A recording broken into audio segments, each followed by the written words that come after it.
There are a number of tools in Photoshop to help you repair damaged photographs. Today we're going to focus on the patch tool.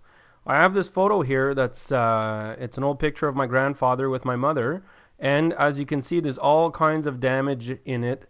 As I zoom in, there are stains and everything. What I want to focus on today is this crease here, which is on a fairly flat surface.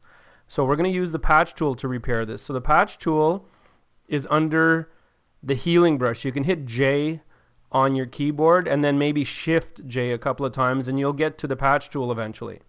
So what you have to do is make sure that you're on the layer that the pixels are on. So your photo doesn't have to be flattened, but as long as you're on that layer. This is a destructive tool.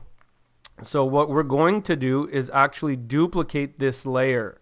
And I'm going to go ahead and call it patch just so that I know what I did on it. I'd never want to touch my original photo just in case this doesn't work exactly like I want. So now I'm working on this patch layer and I'm going to move this out of the way. So to be clear, I can't be working on an empty layer like I can with the healing brush or the clone tool. So as a matter of fact, the patch tool is a combination of the lasso tool and the healing tool, if you know how those work. So it selects an area and then it applies healing to it. So we're going to go ahead and do that. So I'm going to select source up in the control bar, and then I'm going to try this. Let's see how this works. I'm simply going to select an area on the photograph that's kind of parallel to the crease. And then I'm going to, so I've just made kind of an oval shape here. I'm going to put my cursor inside the shape and move it over. So, oh, that's not what I wanted to do because this ended up duplicating the crease. So I'm going to undo. I'm going to go ahead and choose destination. So this means that it's going to move the pixels that are selected onto the crease to repair it. So again, I put my cursor inside the lasso.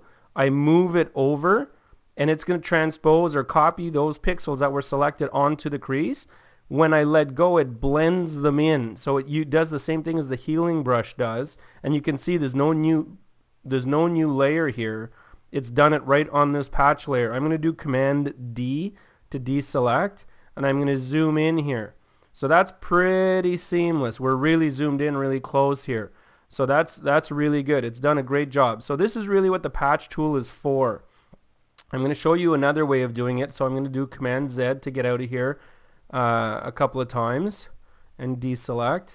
So I'm going to try that over again, and I already gave you a hint of how this works. You can do it the other way around. I'm going to choose source, and now rather than selecting a good part of the photo, I'm going to select the crease itself. I'm selecting the damaged area, and then I'm going to grab it and move it to a part of the photo that is not damaged.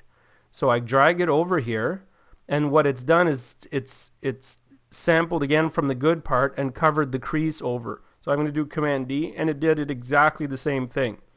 You may get a little bit of blurring. It just depends on the photo that you're working on. Like I said, it works exactly like the healing brush and the lasso tool combined. So you're lassoing, and then when you move it over, it transposes the pixels and then blends them with the background behind. So use this tool on photos that have a flat surface like this. You don't use it instead of the clone tool. Okay, the clone tool and the healing tool have their purpose. The patch tool is for sky or walls or whatever, some flat surface that has creases on it or tears or something like that. Okay, so always use the right tool for the job.